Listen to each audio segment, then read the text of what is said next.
नमस्ते दोस्तों। आज हम समझने की कोशिश करेंगे कि हमें कर्मा क्या होता है, ये पढ़ना ही क्यों चाहिए। मतलब क्या हमें रिक्वायरमेंट है इसकी, क्या बेनिफिट्स हैं, थोड़ा हम समझने की कोशिश करेंगे। दोस्तों, अगर हम कर्मा पढ़ते हैं, समझते हैं, तो हमारे को क्या मिलता है? हेल्थ, वेल्थ एंड प्रोस्पेरिटी कैसे मिलता है? सबसे समझते हैं हेल्थ क्या होती है। हेल्थ क्या होती है दोस्तों? हेल्थ हेल्थी बोलने के लिए मिनिमम रिक्वायरमेंट क्या है? हेल्थी बोलने के लिए मिनिमम रिक्वायरमेंट ये है कि आप बीमार नहीं हैं। ठीक। अगर अगर आप बीमार हैं तो कोई आपको कैसे कहेगा कि आप हेल्थी हैं? सो मिनिमम रिक्वायरमेंट क्या है? बीमार ना होना।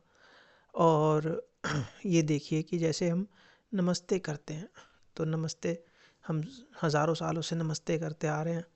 तो जब हम नमस्ते करते हैं तो क्या होता है? कोरोना जैसी बीमारियां हमसे दूर रहती हैं। तो इनडायरेक्टली कर्मा से हमें क्या मिला? हेल्थ मिली। ठीक है, अभी और उसको आराम से समझेंगे। वेल्थ कैसे मिलती है हमारे को? दोस्तों, अगर आप इंडिया में हैं, आप किसी भी गरीब आदमी के पास जाओ और किसी अमीर आदमी की तरफ पॉइंट करके पूछो कि भाई देखो, वो अमीर क्यों है और तुम गरीब क्यों हो, वो कहेगा उसने कुछ अच्छे कर्म करे होंगे। यही है ना? तो देखो आप, वेल्थ से भी कहीं ना कहीं कर्मा कनेक्टेड है, कर्म हमारे कनेक्टेड हैं। और जब हेल्थ और वेल्थ दोनों हो गई तो क्या होता है? प्रॉस्पेरिटी तो अपने आप ही हो गई। अच्छा, हेल्थ के भी कितने टाइप्स होते हैं? दो टाइप्स होते हैं, mental health and physical health. तो जैसे हमने नमस्ते करा, हम कोरोना से बचे, तो क्या हमें मिला? Physical health. और ऐसे ही हम कुछ कई कर्म ऐसे हैं जिससे हमारे को क्या मिलता है? Mental health. मेंटल हेल्थ में मेंटल हेल्थ में आप क्या एक आप किसको अच्छा मेंटली हेल्थी पर्सन मानोगे?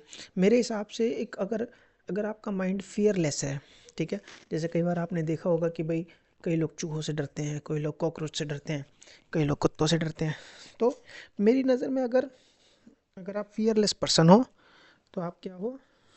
मेंटली स्ट्रांग हो। और अगर आप छोटी मोटी चीज़ों से डरते रहते हो, अपनी परछाई से डरते हो, हैं, तो क्या हो? आप मेंटली उतने हेल्थी नहीं हो। तो ये कर्मा जो है इन सब चीज़ों को एड्रेस करता है। वेल्थ हम कवर कर ही चुके हैं। नहीं, देन देन आता है ट्रांसफॉर्मेशन। ये ट्रांसफॉर्मेशन का क्या मतलब है? ट्रांसफॉर्मेशन दोस्तों, आपने सुना होगा human being to being human, है ना? सुना होगा ज़रूर। लेकिन कभी आपने समझा इसका क्या मतलब होता है? Human being to being human, कभी आपने सर्च करा, कभी कभी आपने वीडियो देखी, इसका क्या मतलब होता है? तो एक तो इसका मतलब क्या होता है, एक तो ये भी पता चलेगा। और अगर आप बेसिकली देखो, human being to being human, तो इसका बड़ा बेसिक सा अ, अगर सोचें तो समझ में यही आता है कि कुछ ऐसे कर्म करना जो कि ह्यूमन बीइंग से एक्सपेक्टेड है। अगर हम वो नहीं कर्म कर रहे हैं तो क्या है? हम स्पीशीज़ तो हैं, ह्यूमन बीइंग तो हैं, लेकिन अगर हम वो एक्सपेक्टेड कर्म कर रहे हैं तो क्या है? हम बीइंग ह्यूमन। और वो एक्सपेक्टेड कर्म क्या है? वही कर्म में हमें पता चलेगा। क्लाइमेट चेंज, आजकल तो आपने तो बहुत ही ज़्यादा हॉट टर्म है क्लाइमेट चेंज। हर एक आदमी कह रहा है भाई क्लाइमेट चेंज हो रहा है। तो ये क्लाइमेट चेंज क्यों हो रहा है?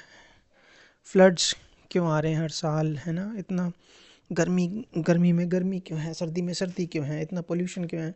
तो ये सब क्या होता है? क्लाइमेट चेंज को हमें समझने को भी मिलता है और रेमेडियल एक्शंस का भी हमें पता चलता है, जो कि अभी हमें कुछ नहीं पता बिल्कुल।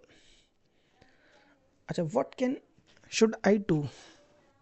दोस्तों, मैंने कई बार देखा है लोगों को ना, जैसे रिटायर हो गए या कोरोना के टाइम पे क्या हुआ, लोग घर में बैठे हुए हैं, अब कुछ काम नहीं है, तो वो करें क्या? रिटायरमेंट के बाद क्या करें? तो कोरोना इस तरह के चीज़ों को एड्रेस करता है कि आप क्या कर सकते हो अगर आप बिल्कुल कुछ नहीं कर सकते। अब आपके पास कुछ काम ही नहीं करने को, तब आप क्या कर सकते हो? ठीक है दोस्तों, जब हम करोना ये कर्म को पढ़ लेंगे, समझ लेंगे, तो हमें क्या पता चलेगा? सही और गलत की पहचान होगी, राइट और रॉन्ग, गुड और बैड, है ना। हमें अपने आप ही पहचान होने लग जाएगी, किसी की हमारे को गाइडेंस की ज़रूरत नहीं है। फंडामेंटल्स ऑफ कर्म हम समझ लेंगे ढंग से, तो क्या होगा? राइट और रॉन्ग और गुड और बैड हमें सब पता चल जाएगा।